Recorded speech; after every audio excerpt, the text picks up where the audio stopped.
I'm Ryan Green. And I'm Zack Taylor. And together we are Commander Social. And this week we're going to talk to you about using your removal effectively. Yep. So before we do all that, we want to thank everyone out in audience land. Thank you so much for listening, and thank you so much for viewing. And if you are watching this video on YouTube, please remember to hit the like button, the subscribe button, and the bell for ring-a-ding notifications. Okay, so we got some business here. We got to shout out to our patrons, right? Not just the folks listening and watching, but the people that support us. Yeah, we really, really appreciate your support. Absolutely, it makes us be able to do this. So thank you so much. Thanks so much. It's made a big difference for us. And this week, the bear gets a shout out. Our patron of the week is Ursa Bearwalker, and Twitter handle is @Regarcy2. Yep.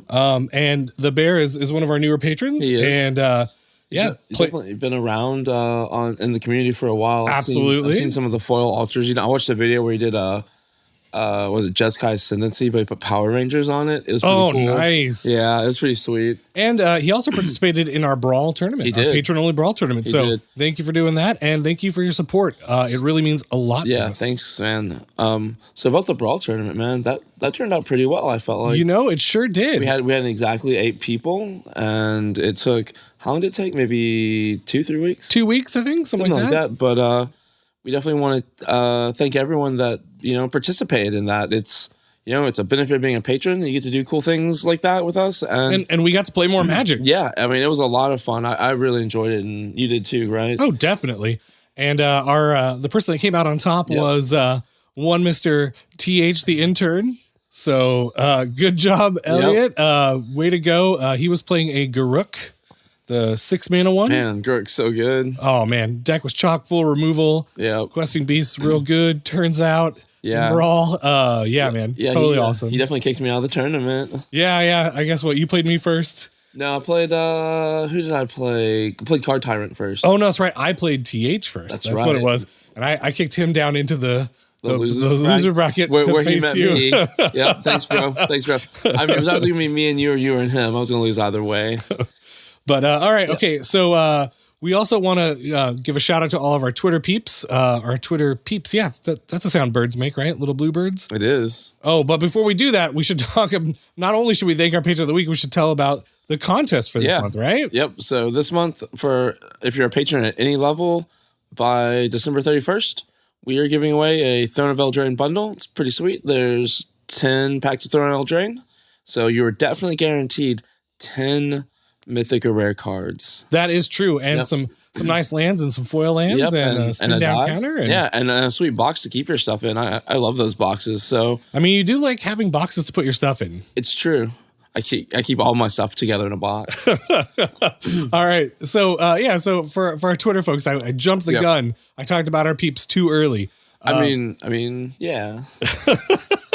But I don't know what I was going to say there. But if you out there in audience land want to follow us on Twitter, I'm at Green Geek. I'm at Z4CK38, and together we're at Commander Social.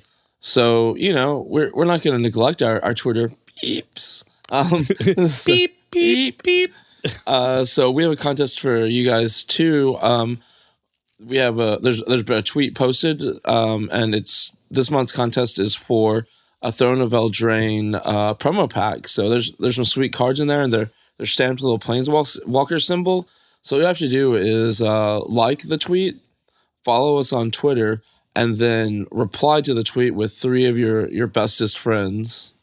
Yeah, absolutely. And you should follow us on Twitter anyway, because we post stuff all the time. Yeah, constantly. Yeah. And we actually love the feedback that the folks out there in the Twitterverse provide us. It's entertainment and it's fun. So I couldn't ask for more, really. Yeah, exactly. And honestly, like, one of my favorite things is interacting with our listeners on Twitter. It's something I really actively enjoy doing. It's a privilege for sure. I think that way. Okay. All right. So next up, we have something super exciting to announce. Hella dope lit fam. Yes, hella dope lit fam. Indeed, we are going to be at Magic Fest Austin in January. It's January 10th through the 12th. And we are going to be guests of Channel Fireball. We're not just going to be there as randos coming to play some Commander.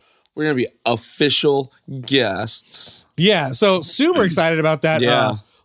So honestly, listeners out there, if you have not been to a Magic Fest and you are anywhere near the Austin area, like Dallas, Houston, San Antonio, it's worth the drive. Totally. It's so much fun. We've been to a number of these events, and Channel Fireball puts on a great event. They did. There's a command zone area where you can go and you can buy a pass. It's $80 for all 3 days, which is 10th, 11th, and 12th. And you get a sweet foil soul ring as part of this. And that honestly looks so good. Yeah, like I looked on TCG Player. Those things they're selling for like $160-ish as of today, December 5th is the 5th, 6th, whatever day. Sometime in December. Time is a construct. But you know, it's $80 to get in. But if you can sell that soul ring for that, I mean, that's like getting in free. Or you can just have an awesome soul ring. I mean, I have one from Magic Fest Las Vegas, and Me too. Love it, and it's great. But I just want to say, like, they put on a great event, and the command zone is super awesome. It is. Like, there's judges floating around in there to answer questions. There's awesome space, and then they actually have it sectioned off to where it's like the casuals are over on this side, and you know, as it goes over this way, the more competitive this way, and so you can kind of like find your zone there somewhere in the middle is where we are, and maybe more towards the casual side a little bit. But it's so much fun, and like every one of these that I've ever been to is amazing. There's vendors to go see, pick up like some sweet deals on cards. There's artists to sign your stuff and do like tokens and you know, like altars and stuff. It's really fun. Yeah, it really is. And the cool thing is, like, I understand the command zone costs money, but just to show up, like, if you want to play Commander outside of the command zone, free. Meeting artists, free. You know, just seeing what's up, free. Like, it's a great deal. And Channel Fireball definitely puts a lot of work into these things, and it shows. Oh, for sure. And, you know, it's a good time. Like, it's a thing that, like, if you want to get your family into like Magic, right? It's a good thing. Or if your family already plays Magic, bring them. Like, it's totally legit for people to come, and it's fun. Yeah, and I will say that command zone, like having a designated area to play where you're not going to get like moved and stuff, it's so worth it. It's totally worth it. I mean, CFB definitely like listened to the community's feedback on this before, because you know, in LA we didn't have that space, and we were getting moved around, and then in Vegas, it was so nice. We just didn't have to worry about that. So make sure to go out to Magic Fest Austin on January 10th through the 12th in 2020 and see your boys there. We would love to get a game in with you. Absolutely. So the next bit of business, by the time you're seeing this, we'll have already done our giveaway, but we're going to talk about Exotic MTG's 31 Days of Christmas giveaway. Like I said, our video will already be out by the time you're seeing this. But the thing is, it's not just us. It's 30 other content creators who are giving away something every day. So if you're seeing this, it's still December. You still have time to register, and you still have time to win. So there'll be a link in the show notes and in the video to where you can go enter. Yeah, and you should definitely do that. Like it's awesome. Like it's awesome to see the community come together, or the content creator community come together to give back like this. Yeah. And we love being a part of it because we actually get to like give somebody a gift. Yeah. And we're all about like supporting the community and giving and stuff. And so it feels nice to be able to do that like in an official capacity. Absolutely. So Zach, what's been going on in your personal life, man? You know, basically the normal stuff. Something different I do is like, I don't know, I've been working on trying to play guitar a little bit more, and Mike, our sound engineer, who we thank our audio engineer, we thank every episode, is a great guitarist. He's an amazing guitarist. I'd go so far as to say shredder. Word. And not just like a villain from the Teenage Mutant Ninja Turtles. The Ninja Turtles. Wow. Stole your thunder a little bit. You did. He's got this cool mask and some claw hands. Yeah. His best friends does that make us Bebop and Rocksteady? Definitely, for sure. I'm definitely Rocksteady. No, I think I'm Bebop. I'm probably Bebop. I don't know. But anyway, I call dibs on Bebop. So Mike and I hung out earlier this weekend, just like played guitar. You know, we talked about music, and you know, it's really, that's like, you know, our expertise is a little bit more in Magic than things, and this was Mike's getting to be in his like where he's like the master, right? And you know, he was showing me some things on guitar, and we were talking about like my tone and what I want to do, and like all this, and it was a really good time. You know, it was great to hang out with Mike, and you know, I definitely learned a lot, and it means a lot to me that Mike would take the time out of his schedule to play guitar with me. You know, someone who's not as great. I mean, I've been playing guitar for a long time, but I'm still not that good. So, Ryan, what has been going on in your life? All right, well, it's time for your hashtag MTG Dad Moment, and this one just happened today. Zach, you were there for it. I was. Took my kids to the my son is in a little gym class where he gets to go. We definitely talked about the little gym before. Yeah, and he gets to go do like gymnastics and stuff. Yep. And they have a holiday party, and Santa is there. Yep. And the kids got to sit with Santa and get their picture taken. Mm-hmm. And actually, Veronica was there, and Santa was like, "Well, what do you want for Christmas?" And she said a reindeer. And I was like, "Man, she's going to the right guy. Like that's definitely like if you want a reindeer, Santa's who you ask. Santa can hook it up." And he already knows a few. Right? And then he asked her what her favorite reindeer was, and she said Rudolph. And he asked if she wanted a big or a small one, and she just stretched her arms out as wide as she could. Yeah, it was. And then at the same time, Santa's having to kind of corral Mal because he's like, it was like up on this like little kind of like cushiony thing. Yeah, cushion like. I don't know how to describe it. Yeah, like it's kind of just like it's gym equipment that's upstairs, but it's like made out of soft material. And Mal's like up against the wall. Yeah, he's like Spider-Man-ing it up. He's like against the wall, or it's like Mission Impossible. He's like trying to like so slowly like get off it. And Santa's like, okay, Malcolm, don't go off that step. But so we got some pictures taken, and that was really cool. Yep. And then they got to play around in the gym area, and there were some snacks, and there were some songs, and it was just a lot of fun to take the kids out. It was a good time. A funny thing Veronica did was, they do the parachute. Like we all did the parachute in gym in elementary school, and it's fun. Like it was one of my favorite things. But they did the thing where they pull it and then they inflate it, and it's a bubble, and you can get inside of it. And she ran up to me. She's like, "No, I can't get inside of it." And I was like, "Look, there's a little space right there to get in." So she runs in, she gets in.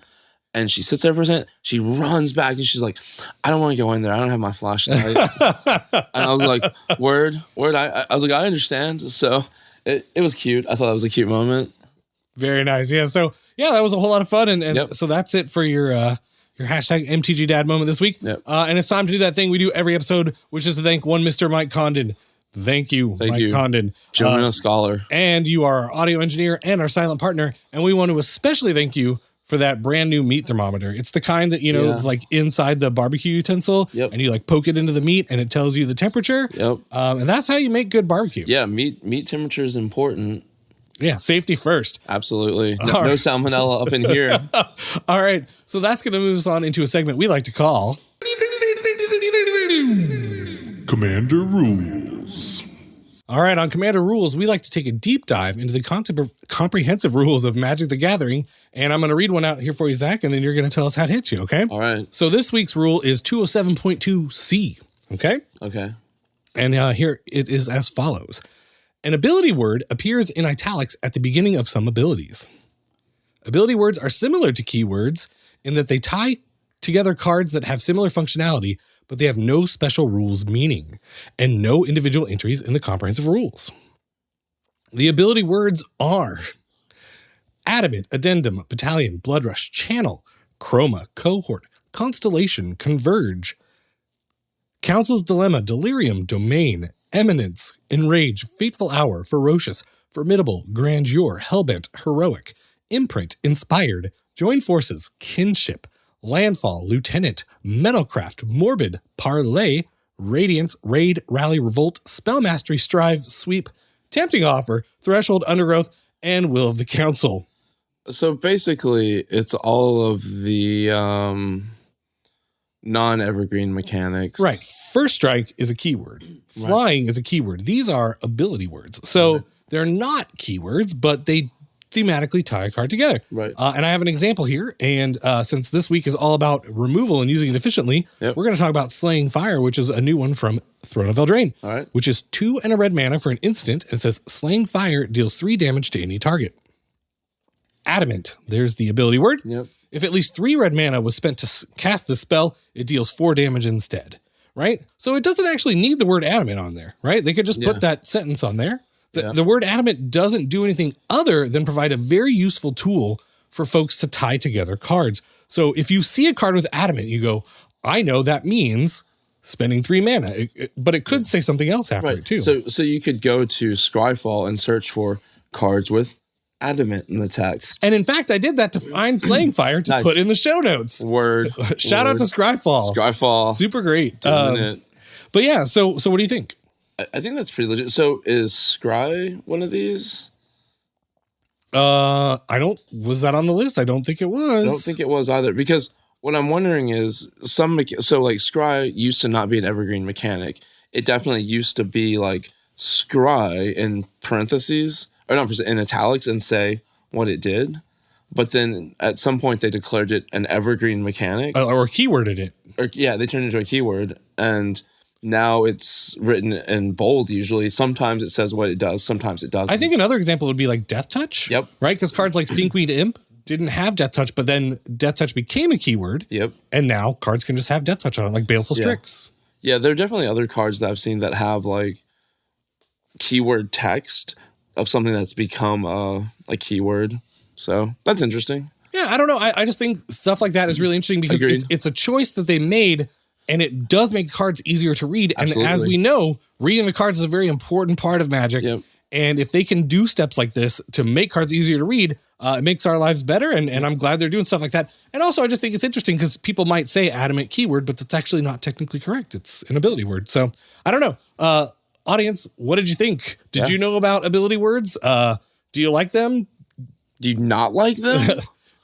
Probably they do like them, but probably. Let us know. Yeah. We're interested. Okay. Get us on Twitter. So that's going to move us right on into the main topic. So the main topic for this week is about effectively using removal. It's something that Ryan and I were having lunch at B-Dubs. And all I remember is we're standing there, we're sitting there and we're eating our chicken. And this Kanye West song comes on and I was like, dude, you know what a great show topic would be? I was like, sometimes I don't know when the best time to use removal is. I was like, so, I definitely have like some scenarios and some like, I think I know, but I'm not sure. And I think that would be cool because I think that if I have this question, I'm not the only one who has this question, right? Maybe our listeners have this question. Maybe our listeners don't necessarily know that they aren't sure, like they don't know the best times when using it. So I was like, if we do this conversation while on an episode of the podcast, we could, maybe Zach gets it together a little bit. And maybe our listeners can get some extra knowledge out of it. Yeah, absolutely. Okay, so I think this is one of the things that new players struggle with, right? And I think that, so this could be valuable to some new players out there, but it's an important lesson for your veterans as well. I know myself, I could use some refreshing in this, and it's always really hard. And I think one of the things that we should point out here is that what we're going to talk about today are kind of general examples and general cases. And so the stuff that we're going to say generally applies, but you can always come up with a counterexample or a corner case or, some other thing. And that's kind of the beautiful thing about Magic is it's so complex that, it's really hard to talk about a specific scenario unless we like had something on screen where you could see like every single variable that you knew about. And then you could go, okay, well, in this exact scenario, this is what I would do. But it's really hard to do that in like a podcast form. Yeah, that. And the thing is, honestly, like,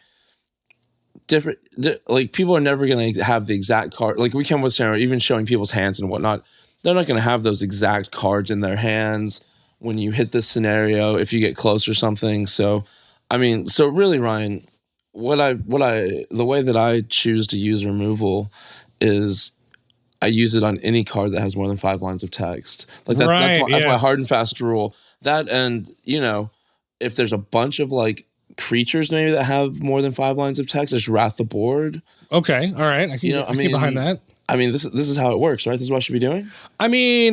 I think there are better ways to go about it, but you know what? To each their own. Right. If that's your particular ethos, then like I'm in. I don't know. Maybe you'll change my mind over this episode, the course of the episode. I sure will try to. All right. So one of the first questions that I have that maybe our listeners have too is, do you think that mana rocks are worth destroying? Because I thought about this, right? Like, and I'm not talking about your early Soul Ring. I think that's probably, you always want to destroy that if someone gets an early Soul Ring on, because it's so much ramp. Well, you know what? Even that is probably something we should talk about. Okay, and we'll loop back to that, but I'm talking more like a Dimir Signet or whatever. So it's like, should I destroy it if it's like fixing their mana, basically. It's like their only source of green. Like a chromatic lantern or something. And and they don't have any forests. Okay. Exactly. That. And the other thing that I kind of wonder about them is it's like, well, they do accelerate mana, but I run different kinds of removal in my decks, right? Creature, artifact, enchantment.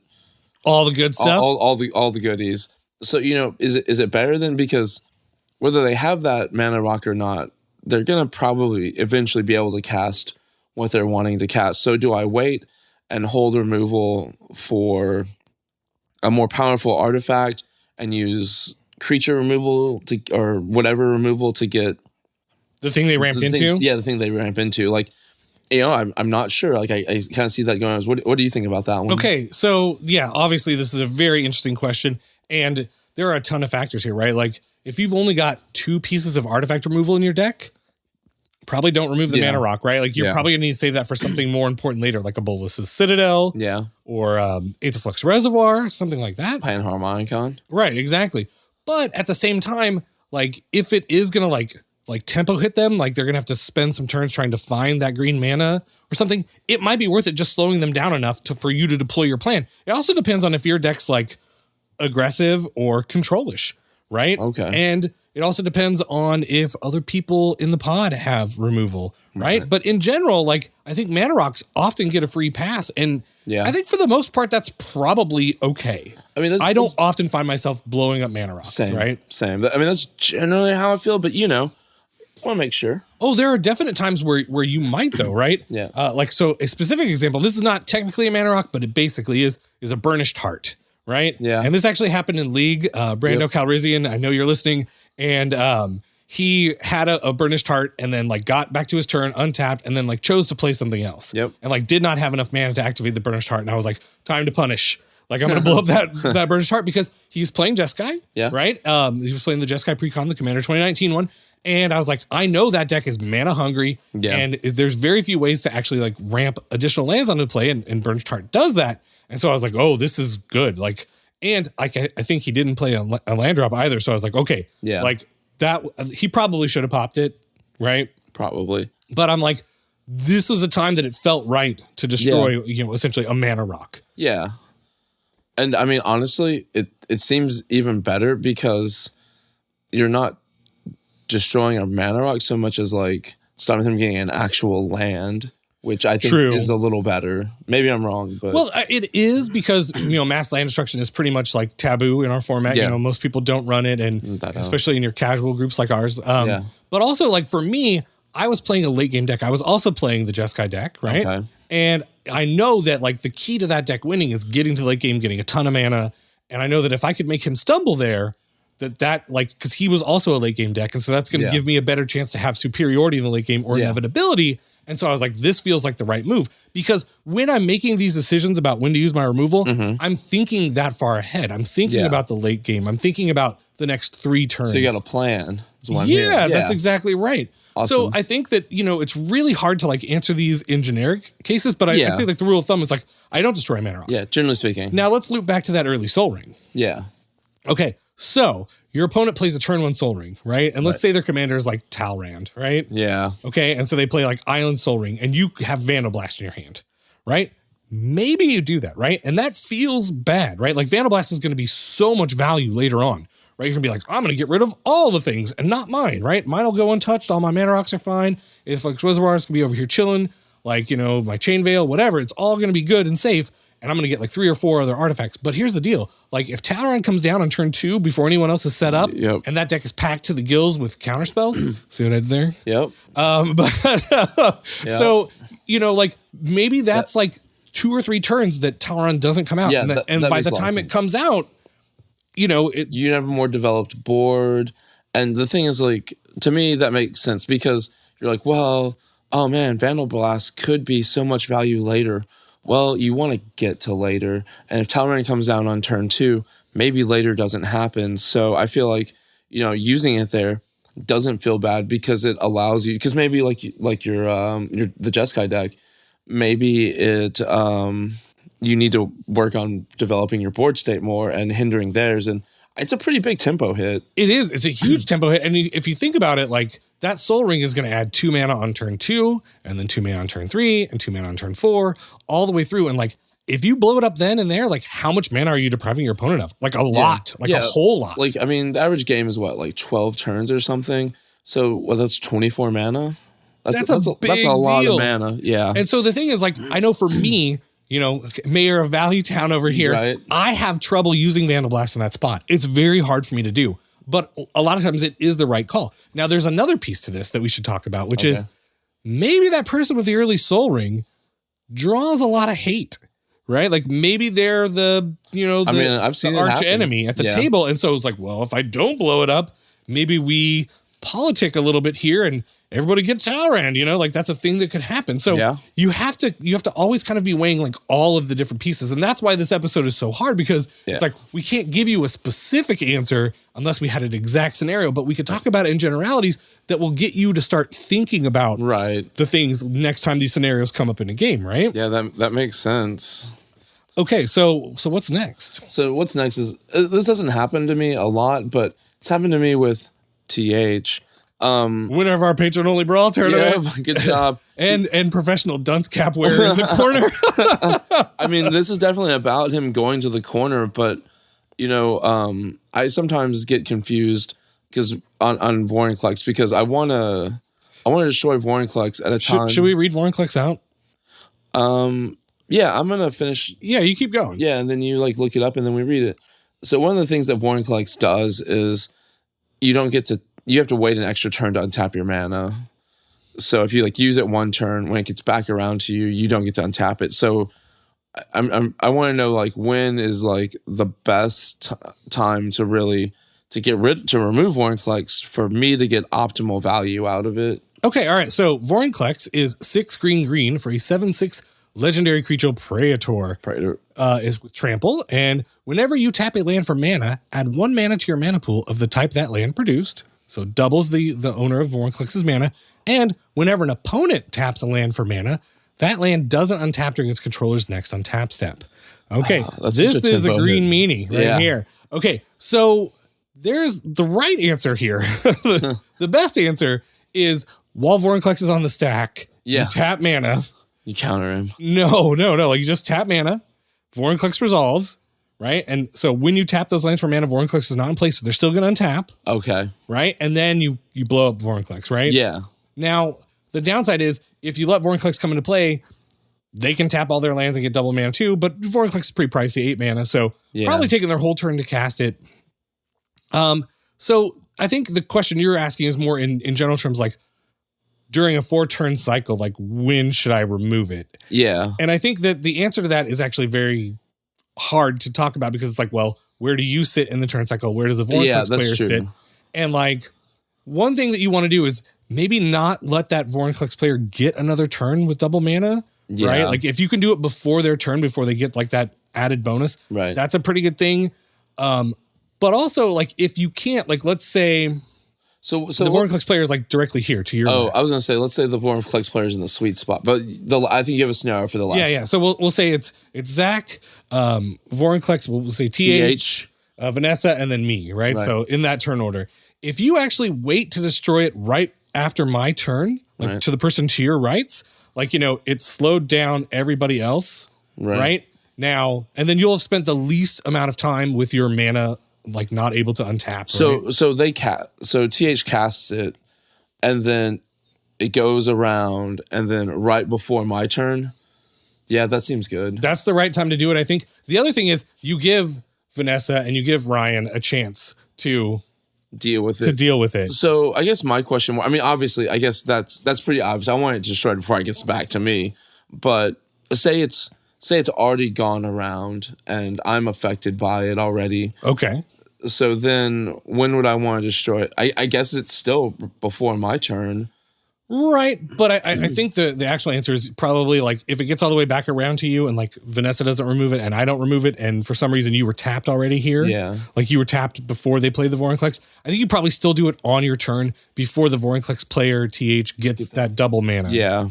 Right. But if you draw the removal spell later and you're just like, well, I drew it, it's probably still right to do it right then and there if that person's sitting directly to your left. Yeah. But I'm curious to see what the listeners and audience at home say, because this is an interesting one, and it's one that like it's kind of hard, right? Because it like when Vorinclex come down, it really does like become the focus of the game, right? Because like if left unchecked, TH in this example would just get like a tremendously huge surplus of mana, and then it's really hard to come back from that. And then like the other thing is like all the other 3 players don't want to be the one to remove it, because they don't want to like spend all their mana. Exactly. And so it really does create this like weird situation where you don't want to be the one to kill Vorinclex because you don't want to be the one that like has your resources tapped for a turn, like basically getting time locked, right? So I think another piece is like, how much does a removal spell cost that's going to take out Vorinclex? Does it cost 5? Oh, that's pretty rough. Does it cost 1? Okay, we can handle that. Yeah, you right? Swords Plowshare, sure. And better scenario yet, maybe if you're in this scenario, make sure you're casting a removal spell using any mana rocks that you can. Right. Because that way those are going to untap anyway. Absolutely. So I don't know, just things I think about. Yeah, that's pretty good. So another one that I have problems with is removal versus counter spells. And this doesn't have to go for creatures. This could be for an artifact or an enchantment or whatever. Right. I mean, generally speaking, I would say I have more removal than I do counter spells, but and I have both in my, so say TH is playing Vorinclex or whatever, and in my hand I can counter it, or I can remove it, or I can like kill it, like with like a Doomblade. Well, yeah, Doomblade, anything, right? Mortify. What do you think? What's better to do there, to counter it or to kill it? That is a tough question. Let's talk about some of the factors. Okay. So the questions that I would ask, given the scenario, is, are there other things on the board that removal spell could also target? Like, is there something else scary also? Right? Because then I might lean towards the counterspell. Yeah. Right? Because I want to keep that removal because somebody else has a big giant creature in play. Yeah. Another bit would be, how many cards do my opponents have in their hands? Because see, that's something people maybe don't often think about. And it's like, okay, well, we're going to just keep using the same 4-player scenario, TH, Vanessa, and me. Like, if we each have 7 cards in our hand, there's chances are there's something that you're going to want to counterspell later. That might be more vital.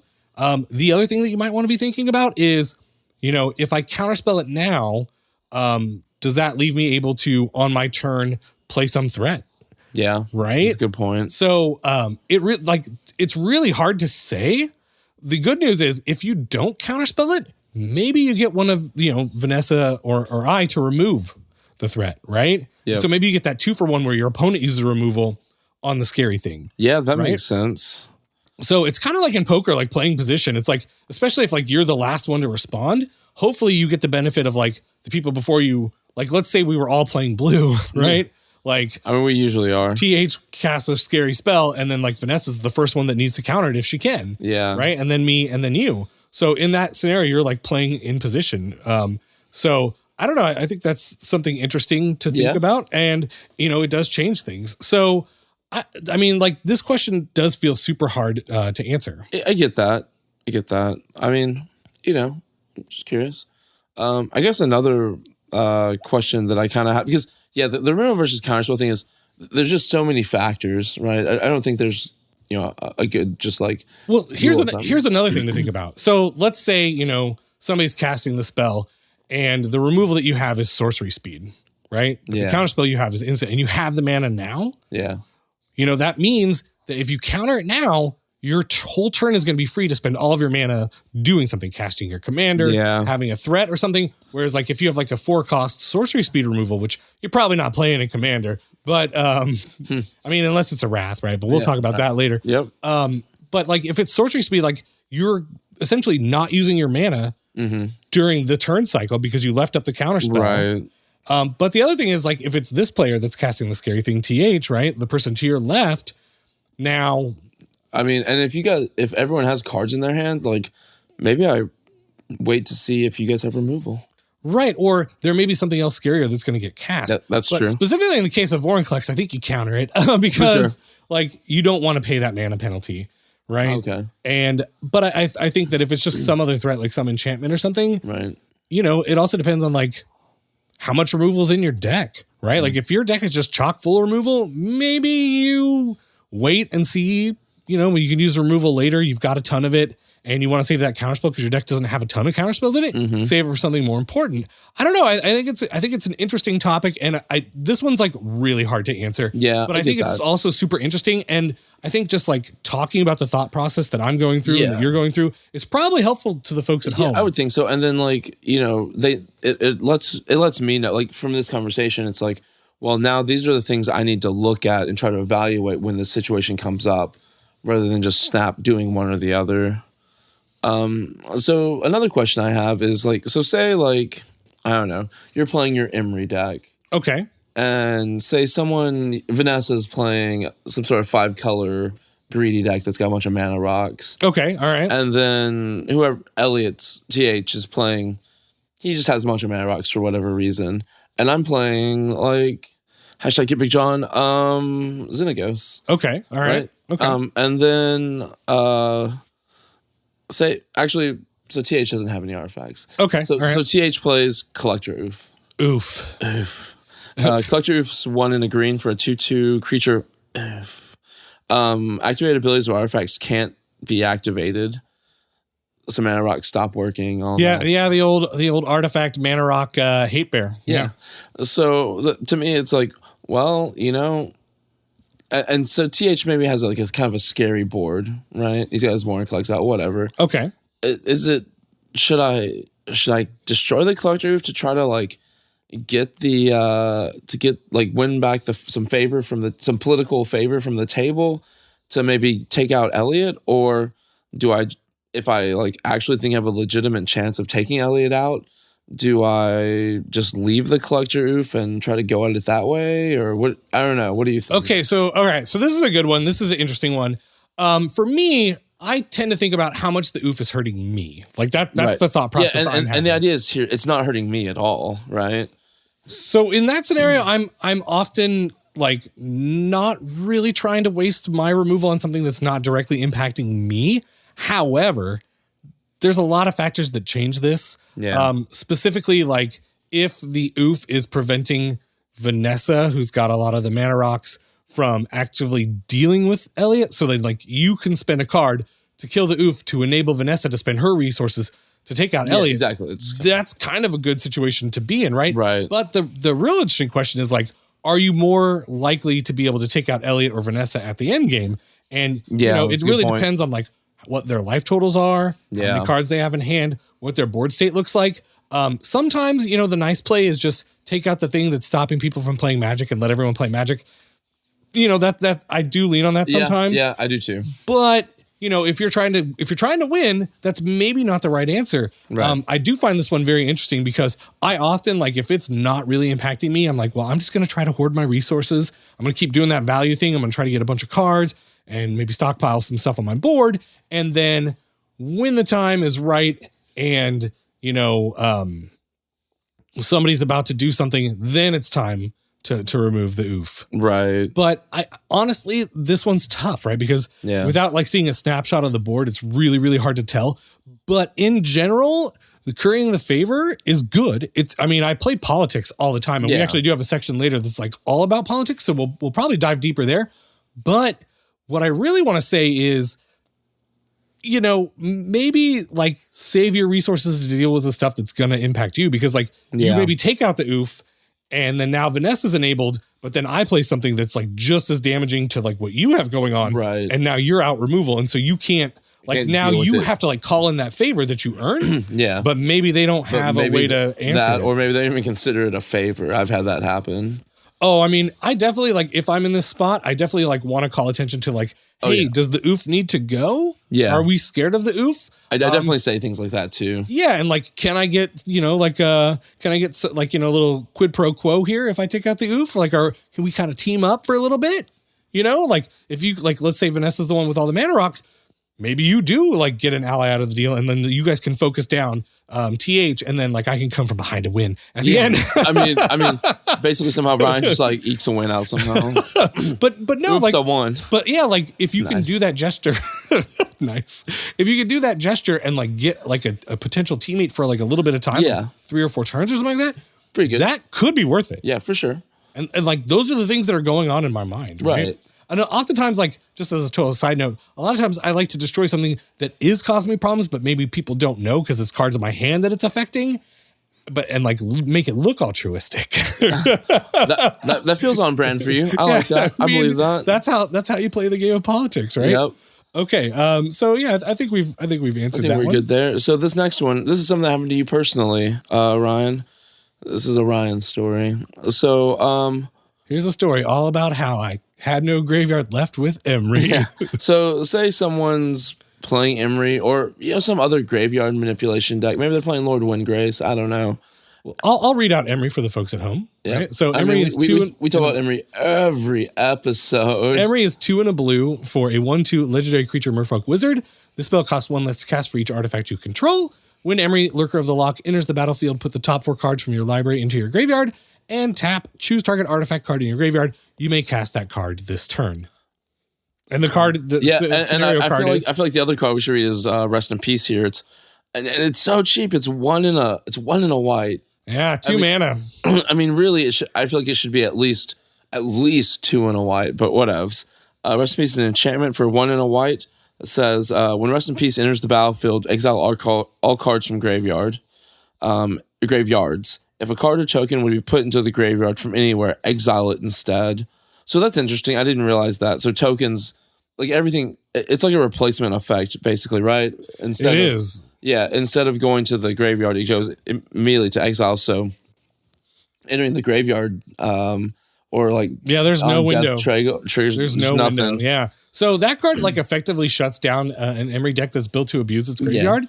So what is the question here? So the question is it's all like the collector roof. Like, do I just let Rest in Peace? Because say I'm playing a deck that doesn't use my graveyard at all, right?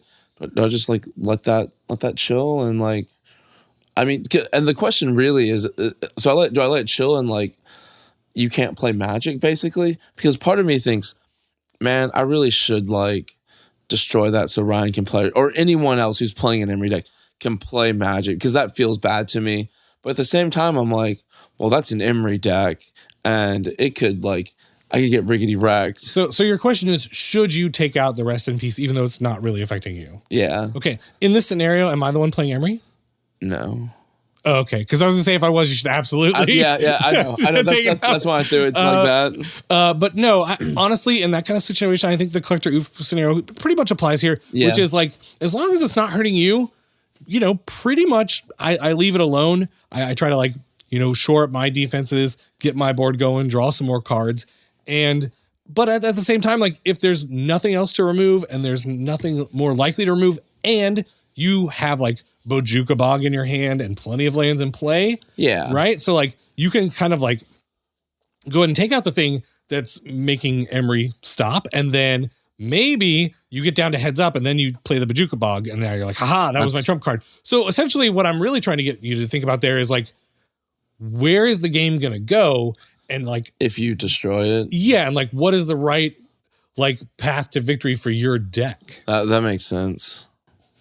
So another kind of scenario that I wonder about is when is it best to use board wipe? And this is assuming that I have creatures that I'm going to lose as well, and say I'm not going to get any value per se from losing them, right? Okay, so yeah, they're not going to have death triggers or something, right? Okay. So all right, so this is another good question, and I think it's something that I think new players actually have trouble with this too. Yeah. I mean, I like to do it when people have Rest in Peace. I'm not Rest in Peace. Revel and Riches in play. Definitely. If your opponent is Ryan and he has Revel and Riches in play, time to hit that Wrath button. No. Okay. So the things I think about are the very first question I ask myself. It's not about how much I'm losing. That kind of factors in, but not really. If it's a really key piece to your deck that you don't really have a substitute for, or your hand is lacking defense for the rest, if those creatures go away, I'm more hesitant to use it. But in general, I'm really more thinking about what's going on with my opponents and what's going on with the politics. So for me, it's okay, is there a big giant 12/12 flyer out there? And is that person upset with me? And are they likely to attack me? So, because that's the deal about board wipes, right? You can't save them and wait because there's usually sorcery speed, unless you have Valak and Orrery, which makes these questions a whole lot easier to answer. which is that you just wait until they're attacking you. Yeah. But, since it's sorcery speed, you really kind of have to like go, okay, this person has a 12/12 flyer. And earlier in the game, I destroyed their Phyrexian Arena. And like I put my empathy hat on and I go into their brain and I go, they probably see me as the biggest threat at the table right now. Right. So they're most likely to attack me with that 12/12. And, I'm at 20 and that's going to leave me at 8, which is going to leave me pretty hamstrung for the rest of the game. Yeah. Now is the time to Wrath. Makes right? sense. But, if it's like, oh, okay, well, if I'm looking out there and the combined total of creatures is like 8 damage and I'm at 40, I'm not casting a Wrath. No, I'm just taking my lumps at that point. And there's nothing that's going to guarantee that they all attack you either, right? That's a good point too. And a lot of times, like I think one of the things that also happens in the game of Commander is it gets gummed up on the ground pretty quickly, right. And people are often hesitant to attack. So you can't even even if there's 8 points of power out there, not everybody's going to even be willing to attack because they want to leave some defense up, if that makes sense. Yeah, that makes sense. So another question that I have, and maybe our listeners would have too, is what about Planeswalkers, right? So say like someone plays Jace Architect of Thought. I'm going to read it out just to so we know. Jace Architect of Thought costs 2 blue and comes in with 4 loyalty. His +1 says, until next turn, whenever a creature an opponent controls attacks, it gets -1/-0 until end of turn. -2, reveal the top 3 cards of your library. An opponent separates these cards into 2 piles. Put 1 pile in your hand and the other in the bottom of your library in any order. -8. For each player, search that player's library for a non-land card and exile it. Then that player shuffles their library. You may cast those cards without paying their mana costs. So, say Jace comes down turn 4. Maybe they use the -2 and do a factor fiction basically, or maybe they just +1 and whenever a creature attacks them, it gets -1/-0. And say I'm not playing say they do the -2. Okay. Right? All right. So it's at 2. I mean, at that point, do I need to kill it immediately?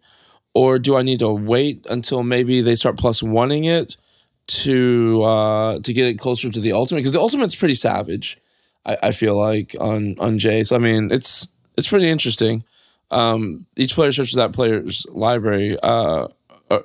That's a pretty good ability. It's potentially game winning, especially if you can find like some combination of cards between the other 3 players. Yeah. I'm less scared about that one than say a Liliana Dreadhorde General or something. But I guess I was trying to pick one where the first 2 abilities were kind of benign. Okay. Which I feel like in this case they more or less are. They're not. So I think the questions that pop to my mind in this scenario are, what are you using to remove it? Is it a card in your hand or is it attacking with a creature? Let's say a card. So let's say I have a Hero's Downfall.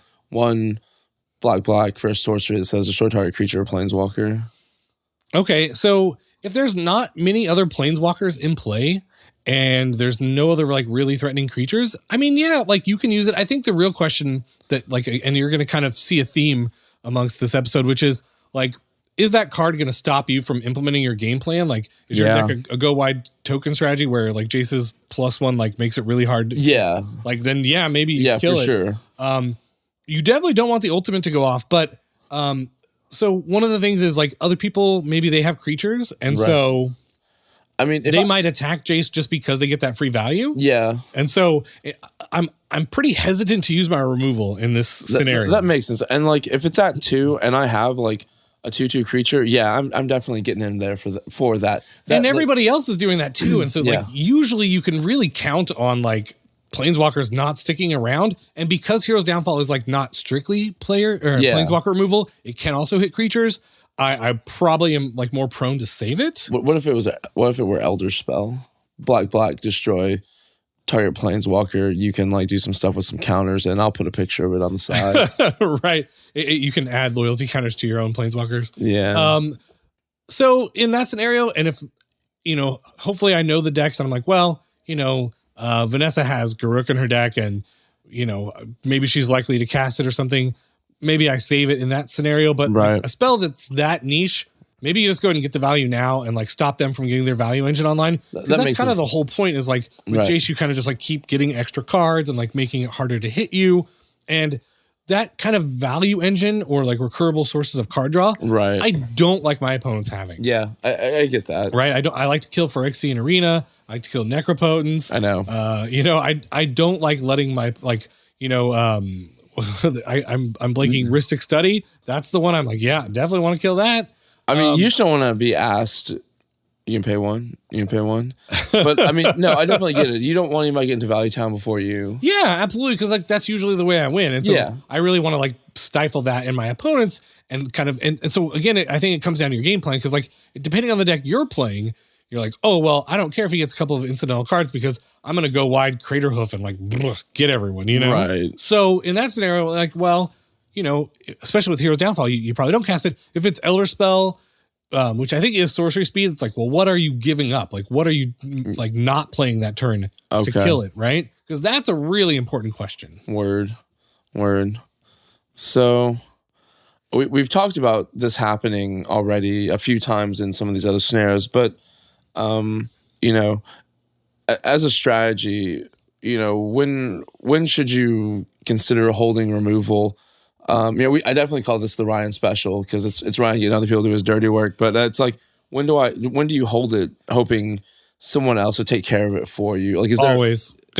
Yeah, I mean, basically. No, I mean that's not true. But the thing is, like, at some point, like, it's like, yeah, I'd love for somebody to take care of it, but they're just not. I mean, sometimes you gotta do the dirty work, but for sure. And I mean, that's the other thing is like, let's say you have like a Mortify and there's an enchantment that's messing up your business, right? Right. So you've left open 3 mana, hoping that somebody else kills it, and it gets right back around to right before your turn, and you're like, well, I cannot do it now, and hope that during the next turn cycle somebody takes care of it or draws something, or it starts impacting them in a weird way.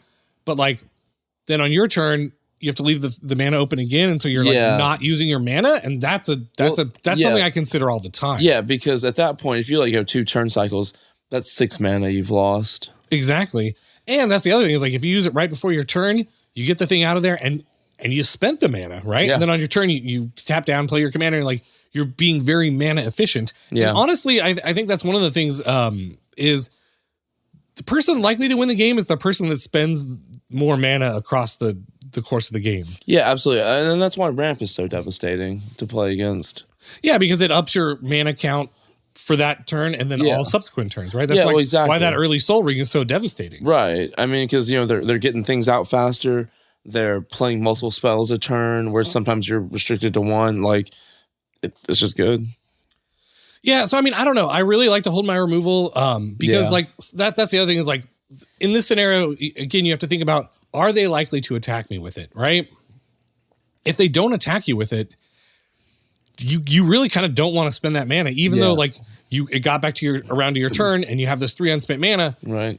If they show that they're attacking Elliot, or they show they're attacking Vanessa, or they show they're attacking Ryan, like let that happen, because that's like a 2-for-1, right? Like they're spending their resources to ding your opponents, and that's like basically the best place you can be. Yeah, I definitely get that. But then the question comes on your turn, like how confident are you? Are you very sure they're going to attack somebody else? Can you tap down and play your thing? Yeah. Maybe they didn't attack you because you had mana up. That happens too, right? That's true. Yeah. I mean, I definitely like leaving up a couple of blue sometimes just in case. Setting them off to the side in a nice little neat pile. What counter spell? I don't have counter spell. I mean, I've never done that. Okay. So what's the next question here? So one is, how do you tell, like, I think this is, what's the biggest threat at the table? How do you know what to remove? Sometimes EDH game states get pretty complicated. People have a number of enchantments and artifacts and creatures just all over the board. And how do you evaluate that and determine what the one thing is that you need? So assuming, you can destroy any one thing somehow. Okay, yeah, so you've got like Vindicate. Yeah, it's like what one white black sorcery, destroy target permanent. Yeah, it's like what should I get? I mean, I think the answer here is fairly obvious, but it's really hard unless you can actually like go survey the whole battlefield. Yeah. But like it's the thing that's most detrimental to your game plan. And if nothing is super detrimental to your game plan, hold on to it, right? Like use that mana to further advance your board a little bit. Mm-hmm. Maybe you can politic it, buy a little goodwill. That's fine too. We've talked about that a little bit this episode as well. But I mean, if you're like, oh, I'm playing, some deck and like they've got Rest in Peace out, and I that just shuts me down. Or like Aura Shards is another one that always shuts down my decks. Okay. Because I love my artifacts and enchantments. I've seen you play Aura Shards though. Well, sure, but I mean, like playing against it is a totally different thing. Oh, okay, right. It's cool. So, do as I say, not as I do. I'm not saying not. No, to play I know. I'm saying that card in particular wrecks my yeah, strategy. It does mine part. too. Usually, no, So, I get you. And like even if you don't have a whole bunch of artifacts and enchantments in your hand, you're like you need to like stop and pause and go. Let's extrapolate 5 turns. If that card, Aura Shards is still in play 5 turns from now. Yep. Is it going to impact me? Yeah. Probably. Yep. And maybe now I can spend my turn removing because I don't have a much better play. I can play that Vindicate now. Yeah. Or I could play a Mana Rock. Okay, well, if I play the Mana Rock, they're just going to play a creature and kill the Mana Rock. So let's go ahead and get the Aura Shards now. So, I mean, I really think it is like you kind of have to go, okay, how does my deck win? What is my path to victory this game? Who's the biggest obstacle? And is the card in play like the thing that's stopping me? And it could also be not even the thing that's stopping you, but it's the thing that's potentially going to allow somebody else to win. Yeah. Right? It could be like that, I don't know, like Impact Tremors in a token deck where they're just going to make like a ton of tokens and burn out the table or something, right? Yeah, that makes sense. So the last kind of, I guess, question is more your realm, Ryan, your point of expertise. What do you have to say about kind of removal and politics in general? Like when to use removal as a political tool? Yeah, exactly. Oh, I mean, always. Again, I don't know. It's I mean, sometimes, like one of the things I like to do is if I'm removing something that is messing my game plan, I really like to point out like, oh, this card is like shutting us all down. And I really do kind of like to play that up. Yeah. And that's a side thing that's not like using removal to remove something that's not messing up my game plan. Right. Right. And I think that's the question you're asking, which is like when to use my removal on something that's not really actively hurting me, but that could buy me favors. And I think it really does depend on the scenario and like the decks that are in play. Okay. And like, who's got how much life total and who's got how many cards in hand, because essentially like if I can use that to like, and we talked about this a little bit earlier, but if I can use that to gain a temporary alliance, I'm more likely to do it. That makes sense. Right. Like, and oftentimes like you do this for me. Like I will take something that's like in your way and you kind of pair up with me a little bit and we go on a rally. We're like, all right, let's get them. Let's get them. Or sometimes, hashtag get Big John. Sometimes you do it where you're with Big John and I'm on the receiving end. It happens, right? That happened once. That's happened. Yeah. So I think that you should use your removal as a political tool. You should gain all the value you can from your removal. Right. So if you can use it politically, I think you should. And especially like if you've got a plethora, like if you're just like holding like 3 or 4 pieces of removal, definitely see if you can buy something with those, right? Like try to get the most value out of it as possible. That's the way I approach it. Okay. So, kind of bringing this to a close, I think what I've learned from this really is that the best piece of removal is Cyclonic Rift. I just feel like that's the best one. The best piece of removal is your brain. Right.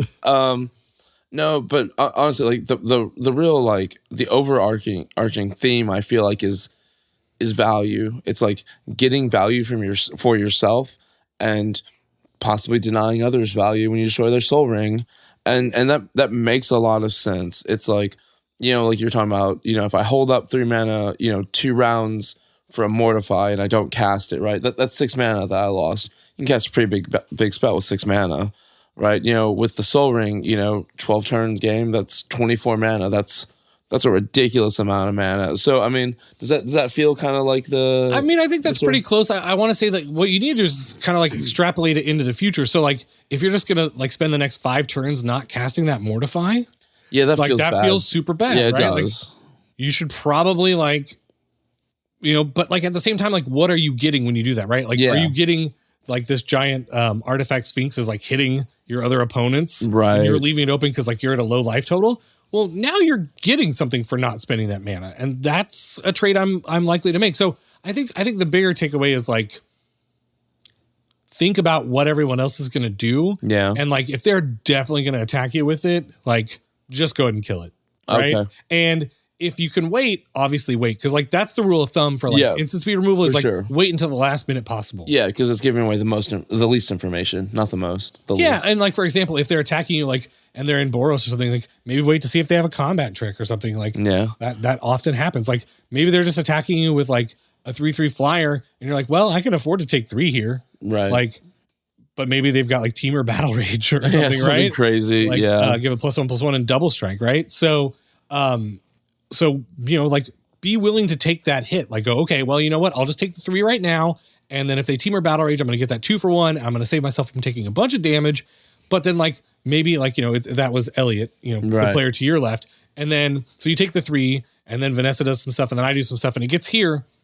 Don't feel bad about using that removal on the 3/3 if it's the most threatening thing on the board and you want to use your mana proactively next turn. Right. Like, sometimes it's willing, like, you're like, well, but if I had used it when he attacked me, I would have saved myself 3 life points.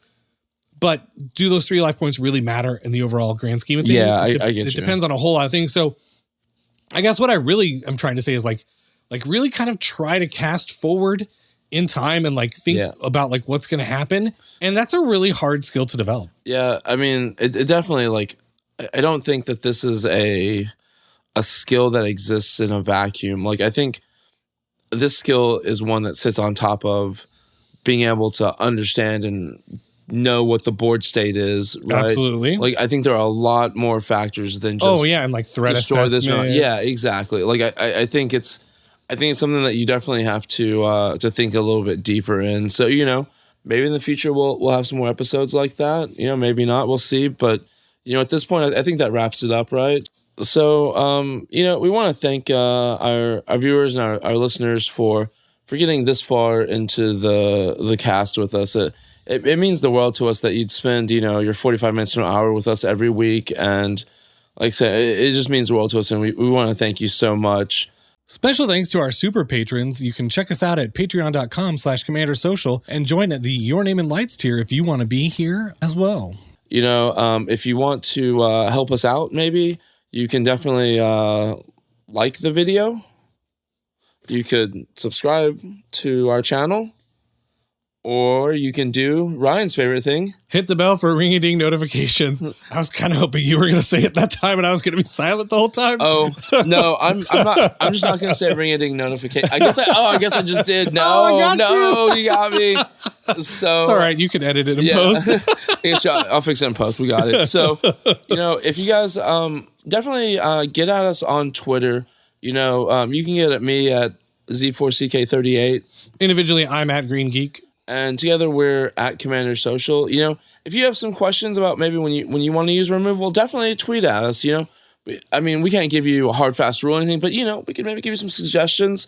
Kind of see. I feel like I learned a lot here. I hope you guys learned a lot. So, until next week, this is Ryan and Zack saying, keep it social.